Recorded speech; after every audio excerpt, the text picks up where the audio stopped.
మోకాలు నొప్పి అనేది చాలా మందికి వస్తుంది వయసుతో తేడా లేకుండా. సో ప్రతి ఒక్కరూ సర్జరీకి వెళ్ళాలంటారా? చాలా మంచి ప్రశ్న అండి. మోకాళ్ళ నొప్పులు సర్జరీకి వెళ్ళాలా లేదా అనేది $1 మిలియన్ క్వశ్చన్ ఫర్ ఎవ్రీబడి.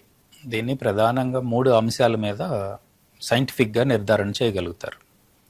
మొట్టమొదటిది ఏంటంటే, కనీసం ఒక 500 అడుగులైనా ప్రతిరోజు మోకాళ్ళ నొప్పులతోటి బాధపడుతున్న వ్యక్తి వేయగలుగుతున్నారా లేదా. వరల్డ్ హెల్త్ ఆర్గనైజేషన్ అసెస్మెంట్ ప్రకారం ఒక సాధారణ భారతీయ గృహిణి 12 నుంచి 20 కిలోమీటర్ల దూరం ప్రతిరోజు వారి దినచర్య కోసం నడుస్తూ ఉంటారు అనేది ఒక అంచనా. 12 కిలోమీటర్ల దూరం నడవగలిగిన వాళ్ళు 500 అడుగులు కూడా వేయలేని పరిస్థితికి వస్తుంటే వాళ్ళు చాలా తీవ్రంగా బాధపడుతున్నారు అనేది ఇంకా వేరే ఆలోచన లేకుండా మనం నిర్ధారణ చేయగలిగిన అంశం. అయితే దీంతో పాటు విశ్రాంతిలో ఉన్నా కూడా మోకాళ్ల నొప్పులు బాధిస్తున్నాయా, అంతేకాకుండా తీవ్రమైన మోకాళ్ల నొప్పుల వల్ల వీరు నిద్రలోంచి కూడా లేచి నిద్ర పాడయ్యే పరిస్థితిలో ఉన్నారా అనేది ఈ 3 ప్రధాన అంశాలు నొప్పి తీవ్రతని, వారి నడకని ప్రధానంగా ఆధారంగా చేసుకొని చేయటం. రెండవది, ప్రాథమికమైన వైద్యం అందించిన తర్వాత మోకాళ్ళ నొప్పులకి పెయిన్ ఆయింట్మెంట్స్ కానివ్వండి, నొప్పి మాత్రలు కానివ్వండి, కొన్ని సందర్భాల్లో ప్రత్యేకమైన ఇంటర్వెన్షనల్ పెయిన్ కానివ్వండి,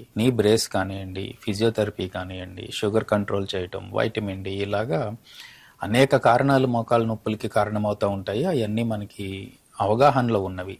వాటికి సంబంధించి అనుభవజ్ఞ వైద్యుల తేట వైద్యం అందుకున్న 6 నెలల తర్వాత కూడా ఈ నొప్పి తీవ్రత కంటిన్యూస్ గా ఉంటే ఖచ్చితంగా అప్పుడు మనము ఎక్స్రే ద్వారా మనం దాన్ని ఒక నిర్ణయం తీసుకోవాల్సి ఉంటుంది. ఎక్స్రేలో ఒక ఎముక మీద రాపిడికి గురవుతున్న స్థితిలో దాన్ని మనము స్టేజ్ 4 గా పరిగణించాల్సి ఉంటుందండి. అలాంటి స్టేజ్ 4 ఆర్థరైటిస్ ఉన్న వారికి, డిఫార్మిటీ అంటే మోకాలు వంపు వచ్చేసి ఉన్న వారికి తప్పనిసరి పరిస్థితుల్లో మిగిలిన ముందుగా మనం అనుకున్న కారణాలు కూడా తోడైనట్లయితే వారికి టోటల్ నీ రీప్లేస్మెంట్ చేయించుకోవడం ద్వారా తిరిగి నార్మల్ జీవితాన్ని కొనసాగించడానికి వారికి పూర్తి అవకాశం ఉంటుంది.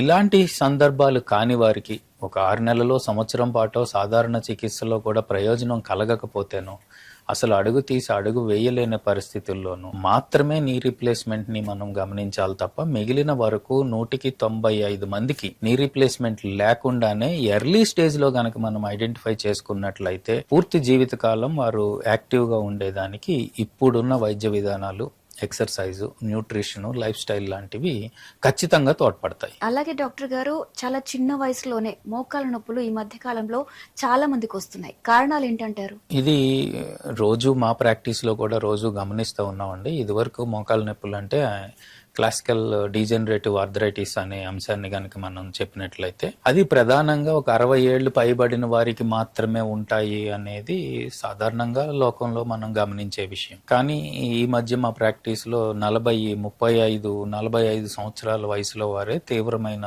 మోకాళ్ళ నొప్పులతోటి ప్రత్యేకంగా ఉమెన్ ఎస్పెషల్లీ దీని బారిన పడడం జరుగుతుందండి. సైంటిఫిక్ అనాలిసిస్ ఆధారంగా ఒకటి, డయాబెటీస్ రేట్ బాగా పెరిగిపోవటం, వ్యాయామాల్లో సమస్యల వల్ల థైరాయిడ్ లాంటి సమస్యలు బాగా విపరీతంగా పెరిగిపోవడము, విపరీతమైన ఒత్తిడి, మనిషికి కావలసిన వ్యాయామము, నిద్ర, ఆహారమైన ప్రధానమైన 3 అంశాలు కూడా ఈ జన్జీ వాతావరణంలో అకాడమిక్స్ చిన్న వయసు నుంచే వారికి చదువు మీద ఒత్తిడి ఉంటుంది. ఎర్లీ ఏజ్ లో జాబ్ వచ్చిన తర్వాత కూడా చాలా మంది, మీరు హైదరాబాద్ లో గమనించినట్లయితే చాలా మంది నైట్ షిఫ్ట్స్ లో ఉండడము, సో బయలుదేరే సమయానికి సరైన ఆహారం లేదు, వారి సర్కాడియన్ రిథం దెబ్బతినిపోవడము, తీవ్రమైన ఒత్తిడితో కూడిన జీవన విధానాలు ఉండడము, వ్యాయామం సరిగా లేకపోవడము, సూర్యుడి వెలుగులో ఖచ్చితమైన వ్యాయామం లేకపోవడము, అంతేకాకుండా పూర్వంలాగా జీవన విధానాల్లో కనీసం ఒక నీటి బిందెను కూడా పట్టుకొని పెట్టాల్సిన అవసరం లేనటువంటి గృహోపకరణాలు ఉన్నాయి, మంచిదే. గాని సాధారణ జీవన విధానంలో ఉండే వ్యాయామం గాని, ఎక్సర్సైజ్ గాని, వెయిట్ లిఫ్టింగ్ గాని లేకపోవడం అనేవి నాకు సంబంధించినంత వరకు ప్రధాన కారణాలుగా ఉన్నాయండి. మెడికల్ గా చూసుకున్నట్లయితే మీరందరికీ చాలా తీవ్రమైన వైటమిన్ డి లోపం ఒకటి కనిపిస్తా ఉంది. బోన్ స్ట్రెంగ్త్ సరిగా బిల్డ్ అవ్వకపోవడం అనేది ఒకటి ఉంటుంది. దీనితో పాటుగా ఏదైనా చిన్న గాయాలైనా దాన్ని పూర్తి స్థాయిలో అశ్రద్ధ చేయటము, ఎర్లీ స్టేజ్ లో ఐడెంటిఫై చేయకపోవటము, వారి బాడీ మాస్ ఇండెక్స్ మీద సరైన శ్రద్ధ పెట్టకపోవటము, పైగా ఈ మధ్య వచ్చిన ఆహారాల్లో కూడా అన్ని genetically modified vegetables, fruits, rice ఇలాంటివి రావటం ద్వారా వారికి కావలసిన మంచి సమతుల ఆహారం వారు తీసుకున్నామని భావించినప్పటికీ అది శరీరానికి సరిగా అందని స్థితిలో ఇలాగ అనేక కారణాల వల్ల ఈ వెరీ ఎర్లీ ఏజ్ లో కూడా మేము ఆర్థరైటిస్ ని గమనించడం జరుగుతుంది. కానీ గుడ్ న్యూస్ ఏంటంటే వీరందరూ ప్రాపర్ ఇన్వెస్టిగేషన్స్ చేయించుకోవడం ద్వారా, అనుభవజ్ఞులైన వైద్యుల సలహా తీసుకోవడం ద్వారా చిన్న మార్పుల్ని వారి ఆహారంలో కానీ, జీవన విధానంలో కానీ, వ్యాయామంలో కానీ చేసుకోవడం ద్వారా వీటి నుంచి పూర్తిగా బయటపడి యాక్టివ్ లైఫ్ స్టైల్ని అందుకోవడానికి సంపూర్ణమైన అవకాశం ఉంది. అలాగే డాక్టర్ గారు, మోకాల నొప్పులనే కాదు, బ్యాక్ పెయిన్ కూడా ఈ మధ్య కాలంలో చాలా మందికి వస్తుంది. అలా చూసుకున్నట్లయితే వర్క్ చేసే టైంలో, అంటే కూర్చొని వర్క్ చేసే వాళ్ళకి చాలా మందికి కూడా బ్యాక్ పెయిన్ వస్తుంది. సో దీనికి ఎలాంటి ట్రీట్మెంట్ ఉంది మీ దగ్గర? మేడం, మనము కొంచెం లోతుగా గమనించినట్లయితే మానవ శరీర నిర్మాణంలో వెన్నుముక పాత్ర అద్భుతమైన పాత్ర ఉంది. ఈ వెన్నుముకలో 33 పూసలు ఉంటాయి. అది ప్రత్యేకమైన ఎస్ అనే షేప్లో అది ఉంటుంది. అది ప్రధానంగా మనకి సస్పెన్షన్ మెకానిజంగా ఉపయోగపడుతుంది. కండరాలన్నిటికీ మనకి రక్షణ వలయంగా ఉంటుంది. కండరాల పనితీరుకి సహకరించే విధంగా ఉంటుంది. ప్రత్యేకంగా నిటారుగా 2 కాళ్ళ మీద నిలబడే విధంగా మానవ శరీర నిర్మాణం జరిగినప్పుడు నడక కోసం మాత్రమే మనకి అద్భుతమైన మానవ శరీర నిర్మాణం మనకి మిగిలిన మ్యామల్స్ తోటి డెవలప్డ్ దీంతోటి మనం గమనించినట్లయితే మానవ శరీర నిర్మాణంలో ఈ అద్భుతం ఉంది. అయితే మోడర్న్ జెన్జీ జనరేషన్లో లైఫ్ స్టైల్లో రోజువారీ నడక పూర్తిగా తగ్గిపోయిందండి. Thanks to Rapido and other transport systems available. గుమ్మం దగ్గర నుంచే మనకి వెహికల్ తీసుకోవటం, మళ్ళీ ఆఫీసు గుమ్మం దగ్గర దిగగలగటం, అంటే ఈ కాల వ్యవధి ఉండడం లేదు, వారికి ప్రత్యేకమైన పరిస్థితులు కూడా అనుకూలంగా ఉండడం లేదు. మళ్ళీ పొల్యూషన్ లాంటి కారణాలు కావచ్చు. బయట నడకకి అనుకూలమైన వాతావరణం ఇప్పుడున్న పరిస్థితుల్లో మనకున్న ఏ నగరంలోనూ లేదని మాత్రమే చెప్పగలగాలి. నడక తగ్గిపోతుంది. నడక తగ్గిపోవటం వల్ల ప్రధానమైన సమస్య అబ్డామినల్ మజిల్ వాళ్ళు బాగా వీక్ అయిపోతుంది. దీని తాలూకు ఒత్తిడి స్పైన్ మీద, పెల్విస్ మీద, సాక్రోఇలియాక్ జాయింట్స్ మీద పడుతూ ఉంది.